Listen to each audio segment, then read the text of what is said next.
Hello, class 8 students, welcoming you all to chapter that is Universal Franchisee and India's Electoral System. So class 8 आज हम दूसरा इसका third part actually not second आज हम episode number करेंगे इसका third शुरू और इसका जो केस स्टडी हमने नहीं करी थी पिछले एपिसोड में हम उससे शुरू करेंगे. सो ये इलेक्शन रिप्रेजेंटेटिव्स हैं ग्रेड 8 के, है ना. सो वो थे स्कूल के. समवॉट एक केस स्टडी है to help us understand how like this all works, जैसे इलेक्शन वगैरह का फ्रेगमेंट वगैरह भी have studied ना, तो कैसे वो सब चलता है. So let us see. Election for class representative, grade 8 Sarvodaya School. It was the time for the annual election of the class representative.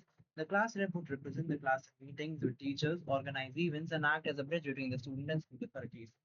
मतलब एक एनुअल इलेक्शन होता है क्लास रिप्रेजेंटेटिव का, क्लास को कौन रिप्रेजेंट करेगा और वो पूरी क्लास को रिप्रेजेंट करेगा कहाँ पे, जैसे टीचर के साथ कोई मीटिंग होगी, कोई इवेंट होगा उसको ऑर्गेनाइज करना, और एज एन स्कूल की जितनी अथॉरिटीज है उससे उस क्लास के स्टूडेंट्स को एज एन ब्रिज करना, है ना.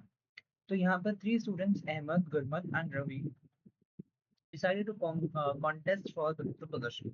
The class teacher, Ms. Usha, was appointed as election officer to ensure the election process was fair, transparent and followed all necessary rules.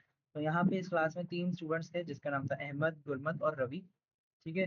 और इन लोगों ने डिसाइड किया कि वो कॉन्टेस्ट करेंगे, मतलब कि वो इसके लिए कंपटीशन करेंगे इस पोजीशन के लिए, क्लास रेप की पोजीशन के लिए.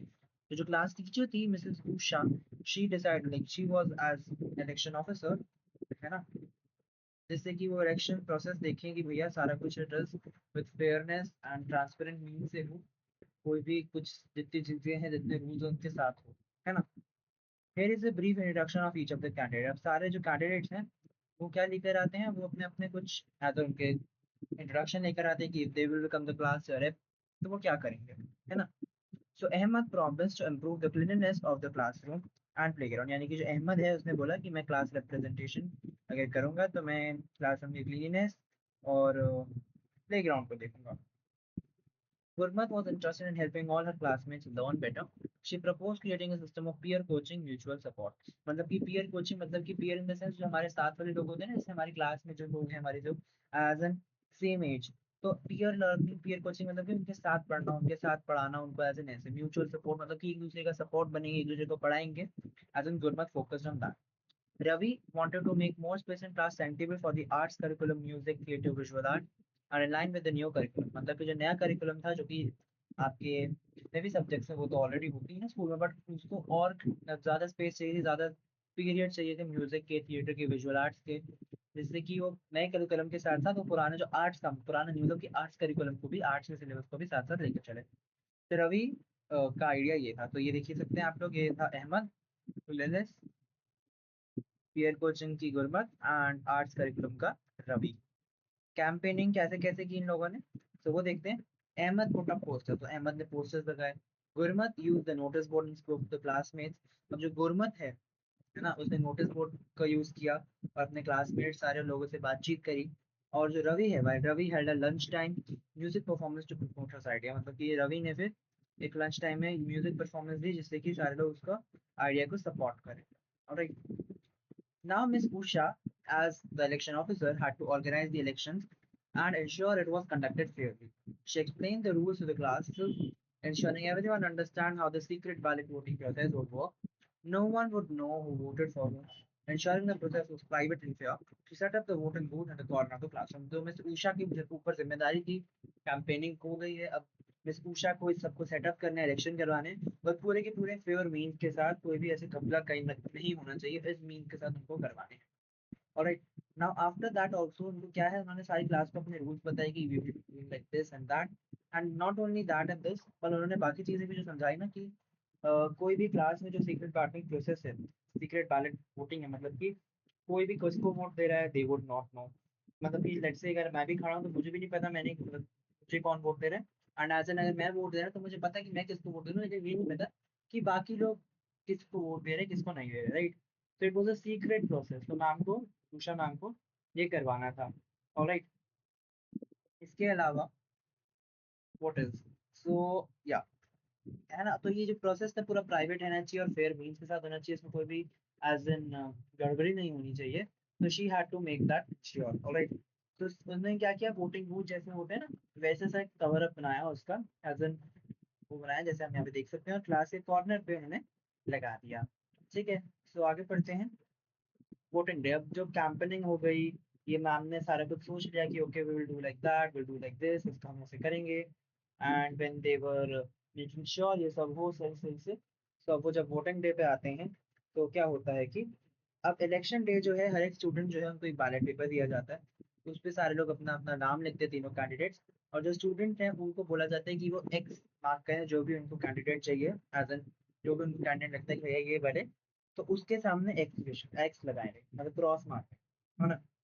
तो वो यहाँ पे बताया कि भैया सबको बैलेट पेपर दिया गया जिसमें तीनों कैंडिडेट के नाम थे, और जिसको भी, जैसे मान लो मुझे उषा मतलब उषा कह रहा हूँ, मुझे लेट्स से रवि का आइडिया अच्छा लगा, तो रवि के जो नाम के आगे मैं क्रॉस मार दूँ, तो एज इन मेरा वोट रवि के लिए मार्क हो जाए। तो Miss Usha also ensure that there was a ballot paper in Braille for Neha. अब जो नेहा थी वो मे बी ब्लाइंड थी, so for that reason Neha के लिए ब्रेल पेपर के लिए बैलेट पेपर बनाया गया। And after all students voted, miss Usha collected the ballot in a box and sealed it until the counting session। मतलब कि उन्होंने बैलेट लिया, बॉक्स लिया जिसमें वो उन्होंने सबमिट किया, उसको सील कर दिया जब तक काउंटिंग सेशन हो। अब जो रिजल्ट्स थे, जब 33 वोट्स कास्ट हो गए, यानी कि 33 वोट्स हो गए पूरे, तो मिस उषा ने मिस शिवा को अपनी नेक्स्ट क्लास से बुलाया ताकि वो सारा काउंटिंग प्रोसेस देख सके। अब मतलब कि मिस उषा तो काउंटिंग अब करेगी ही, लेकिन उन्होंने दूसरी क्लास की क्लास टीचर मिस शिवा को बुलाया, है ना। ये मैं अभी बता रहा हूँ but I explain it later. तो उन्होंने बाकी दूसरी क्लास की भी मैम को बुलाया, जो कि आप देख लीजिए। One of the ballot paper was not marked, so it was declared invalid. मतलब कि एक जो बैलेट पेपर था वो मार्क नहीं किया हुआ था, तो उसको मार्क किसी ने नहीं उसमें कुछ किया, तो उसको एज एन इनवैलिड माना दिया। The results were announced. Ahmed received 8 votes, Gurmat 12 and Ravi 10। तो मतलब कि जो गुरमत का आइडिया था, जो कि रिप्रेजेंटेटिव क्या कर रही थी, वो क्या कह रही थी कि आई वुड बी व्हाट, वो अपना पीयर वगैरह म्यूचुअल सपोर्ट हो, उसको 12 वोट मिले। ठीक है, रवि जो अपना आर्ट करिकुलम लेके आना चाहता था उसको 10 वोट मिले। और भैया अहमद जो क्लीनलीनेस लेके सफाइयाँ लेके आता उसको 8 वोट मिले। ऑलराइट, सो गुरमत जो थी उसको सबसे ज्यादा वोट थे, तो उसको नई क्लास रिप का declaration they the. And also उसने क्लासमेट्स को सारी को थैंक किया एंड प्रॉमिस किया कि जितने उसने वादे करे हैं वो करे हैं, वो सारा पूरे करेगी। साथ ही साथ जो अहमद और रवि थे उसने उसको कॉन्ग्रेचुलेट किया और सपोर्ट करने की ऑफर करी कि आगे से हम भी ऐसे सपोर्ट करेंगे। ठीक है, सो अब यहाँ पर कुछ कुछ इससे रिलेटेड क्वेश्चन हैं जो कि हम देखते हैं। राइट, सो यही बातें हैं and will see just things.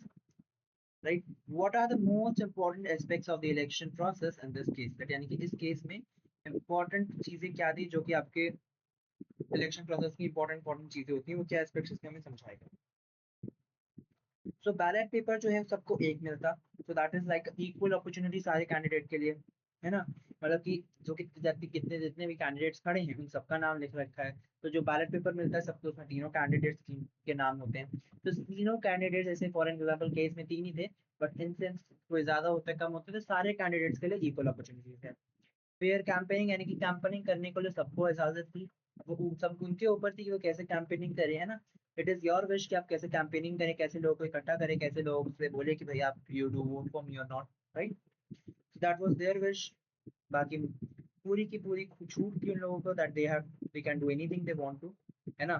Free choice है वोटर्स की, यानी कि जो वोट कर रहे हैं उनकी भी फ्री चॉइस है, दे आर नॉट बाउंडेड। ये नहीं कि उनको इसी बंदे को वोट करना है, उसको ही वोट करना है, तो किसी को भी जिसको चाहे वोट कर सकते हैं।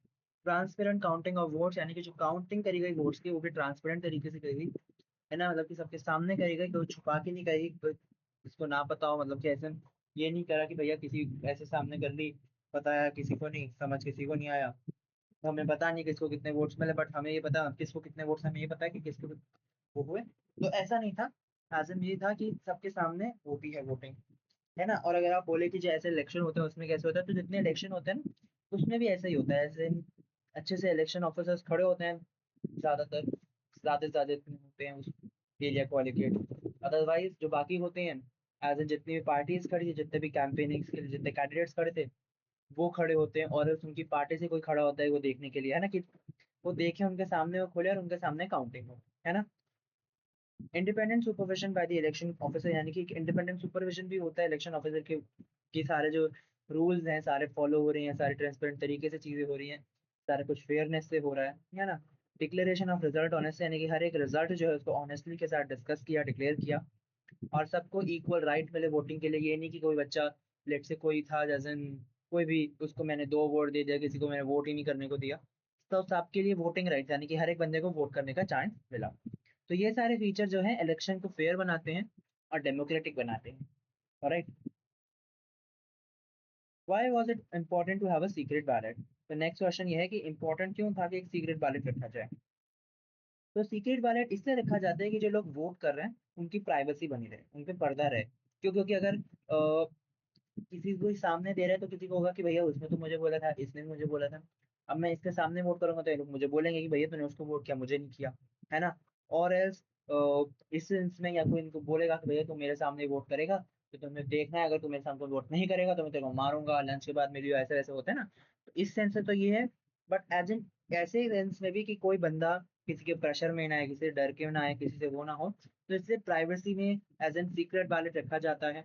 एज एन जनरल इलेक्शन जो होते हैं उसमें भी और इसमें भी। तो जो सीक्रेट बैलेट है, it is for the privacy of voters and it allow us students to vote freely without any fear of pressure or influence from others. This ensures fair election because everyone can choose the candidate they truly support. All right. बाकी हम देखते हैं question number 3। What consideration might the students have had while choosing their candidate? तब students को क्या क्या consideration होनी थी, लेके आनी पड़ी, क्या क्या कंसिडर करना पड़ा वोट करने से पहले? तो जैसे जो एक कैंडिडेट ने प्रॉमिस किया था वो है ना, the candidate promise leadership quality, मतलब कि जब वो लीड करेंगे तो उनके अंदर कोई ऐसी लीडरशिप क्वालिटीज है भी कि वो लीड कर पाए हमें एज एन वो सब। And ability to solve class problems, यानी कि जो क्लास की दिक्कतें हैं, क्लास की प्रॉब्लम्स हैं, उन्हें कितनी हद तक वो सॉल्व कर सकते हैं। कम्युनिकेशन स्किल्स, जो कितना अच्छा कम्युनिकेशन स्किल्स है उनका, कितनी अच्छे से बातचीत वगैरह कर सकते हैं वो।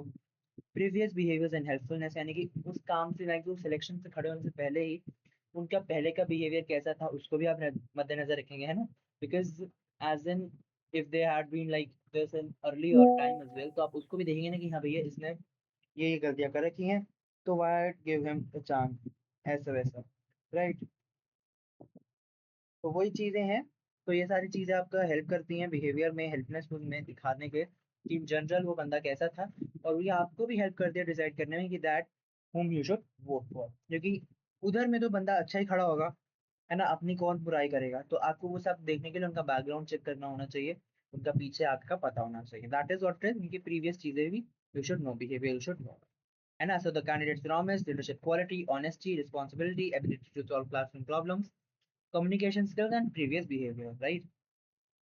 So, fourth question देखते हैं, do students have any responsibility after Gurmat was elected? If yes, what are they?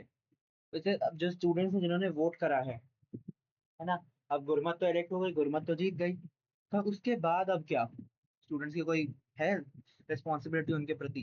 क्या है?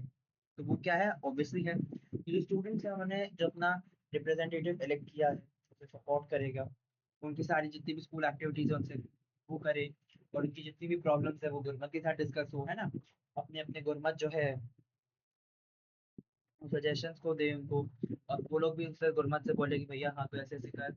एंड जो रिप्रेजेंटेटिव है गुरमत, वो भी एज एन उनकी रिप्रेजेंटेटिव है, तो उस पर भी ये है कि वो सारी उनकी बातें सुने, उस पे भी ये है कि वो लोग उसकी भी बात कभी एक बार माने, है ना, because she is representative and all like that. तो वही है that student should support the elected representative, यानी कि Gurmat, support and cooperate in school activities, share their problem honestly, provide useful suggestions, हाँ कि वो भी बातें कर बता सकते हैं उसको, and for the representative accountable for fulfilling promise, यानी कि जो उन्होंने प्रॉमिस किया था उनको अकाउंटेबल बनाया जाए, उनको एज एन ये रखा जाए कि भैया तूने तो प्रॉमिस किया था, तेरा प्रॉमिस का क्या, है ना? तो डेमोक्रेसी है वो क्या रिक्वायर करती है, वो पार्टिसिपेशन भी रिक्वायर करती है आफ्टर योर इलेक्शन, यानी कि इलेक्शन के बाद जो बंदे होते हैं जो इलेक्ट हो किए जाते हैं उनकी तरफ से भी ये रूल निभाया जाता है, ये रूल होता है that they should fulfil their what their promises. What role did Miss Usha play? Why was it important? तो मिस उषा ने क्या निभाया, अपना क्या काम किया आपने? तो उषा जी ने क्या किया, इलेक्शन ऑफिसर बनी थी मैम, है ना? वो मैम ने क्या क्या किया, अपने रूल समझाए, वोटिंग ऑर्गेनाइज करवाई, सीक्रेसी प्राइवेसी रखवाई, प्लस सारे फेयर मील से चीजें हो, पोलिंग प्रोसेस करवाया, फिर जो ब्रेल बैलेट्स थी, यानी कि जो नेहा के लिए, I guess Neha was the name, उसके लिए ब्रेल बैलेट्स लगवाए, है ना? प्लस उन्होंने सारा ऑनेस्टी से करवाया, तो वही सारी चीजें हैं। That Miss Usha acted as the election officer, she explained the rules, organized voting, maintained secrecy, ensured fairness, supervised the polling process, arranged braille ballots, and conducted vote counting honestly. Her role was important because it ensured that the election was free, fair, and transparent. All right. Next is why was it important for Miss Usha to arrange a Braille ballot for Neha? तो Braille ballot मतलब कि जैसे for an example जो लोग like they can't be like this thing ना what we know like see or speak I guess Braille is like I guess for speaking purposes if I'm not wrong they are used by like deaf people as well or as well no I guess not deaf people but like those who cannot be see like they are blind or something so that is why तो उसके लिए नेहा वो visually impaired सो उसको independently vote करने के confidently vote करने के लिए वो खुद से वोट करे उसके लिए ब्रेल पेपर मंगवाया गया एंड जिससे कि उसके वोटिंग राइट्स इक्वल माने गए उसको एज इन कुछ वो नहीं किया गया regardless of her physical disability that is it the braille ballot paper allowed Neha who was visually impaired to vote independently and confidently and it ensured equal voting rights and demonstrated that democracy included every citizen regardless of physical disability. Question 7. What would happen if many students choose not to mark a preference? यानी कि अगर बहुत लोग ये ना चाहते मतलब कि ये नहीं करते कि भैया प्रेफरेंस नहीं मार्क करवानी मतलब कि व्हाट इज देयर सपोर्ट मतलब वो कैसे अगर क्या होता कि अगर जो स्टूडेंट्स हैं वो कोई भी मार्क ना करते है ना तो जैसे बहुत लोगों ने अगर बहुत लोग पेपर्स बैलेट जो बैलेट पेपर थे जिनको वोटिंग करने के लिए मिले अगर वो कुछ भी ना लिखते है ना उसको ब्लैंक छोड़ देते कुछ भी नहीं लिखता मतलब ब्लैंक छोड़ देते तो उनका जो वोट था वो इनवैलिड माना जाता उनका वोट काउंट नहीं किया जाता है ना और इससे पार्टिसिपेशन जो है कम हो जाती और जो इलेक्शन है वो थोड़ा बहुत रिफ्लेक्ट करता क्योंकि जो लोगों की विशेष हैं वो तो मतलब अलग हो गई क्योंकि आपका जो एक्टिव पार्टिसिपेशन है वही आपको एक हेल्दी डेमोक्रेसी बनाती है क्योंकि उनका वोट काउंट नहीं करेगा जो लोग हैं उन्हीं का वोट काउंट करेगा तो that is why it is kind of disability मतलब कि अनस्टेबलनेस काइंड ऑफ है ना तो वही है that if many students leave their ballot paper blank those votes would become invalid and would not be counted. And this would reduce participation and may affect how well the democracy, or sorry, how well the election reflects the wishes of the class. क्योंकि जो election है वो reflect करता तो उसमें आ जाता. And active participation is essential for healthy democracy. Alright, आगे बढ़ते हैं. Okay, so ये वाला कर लेते हैं. Imagine if a student did not wanted to vote for any of the candidate Ahmad गुलमकर Ravi जो भी हमने बात करी जस्ट अगर किसी के लिए वोट नहीं करना होता है तो क्या ऑप्शन होता है जैसे कुछ कंट्रीज जो हैं वो क्या कहते हैं जैसे इंडिया भी इंक्लूडेड वो एक एडिशनल ऑफर रखते हैं नोटा नोटा मतलब कि नन ऑफ द अबव यानी कि जितने भी ऊपर नाम है उनमें से किसी को भी वोट करना नहीं चाहते अब ये ऑप्शन क्या अलाउ करता है ये ऑप्शन अलाउ ये करता है कि जितने भी कैंडिडेट्स हैं वो उससे सेटिस्फाई नहीं है और उनको रिजेक्ट करते हैं सबको किसी को भी नहीं चाहते बनना बट इससे आपका रिजल्ट है उसमें कोई भी चेंज नहीं आता है ना मतलब कि ये नहीं बन चाहता कि रिजल्ट में ये नहीं काउंट होता कि उनको कम वोट आएंगे ज़्यादा वोट आएंगे क्योंकि उनका वोट काउंट ही नहीं करता बट पावरफुल टूल है ये भी चीज़ अच्छी है वो यहाँ पे लिखा है some countries including India offer an additional option nota that is none of the above and this option allows voters to reject all the candidates that they are not satisfied with any of them and it doesn't change the result but sends a message that voters want better choice all right so that's it guys this is it ठीक है that is nota for you all आगे जो है the role of election commission of India वो हम अपनी next class में करेंगे ठीक है तब तक के लिए will meet you all very soon in the next class तब तक के लिए ये बाकी चैप्टर जो episode 1 2 and 3 we have done till now उस पर फोकस करिए जो क्वेश्चन है उसको भी देखिए and try to focus more on chapter और कैसे हम उसको करें काम अच्छे से और रीडिंग एंड अच्छे से इसकी पढ़ाई करें एंड अगर कुछ भी छोट है तो उसको भी कवर अप कर लीजिए will meet you all very soon in the next class तब तक के लिए बाय बाय थैंक यू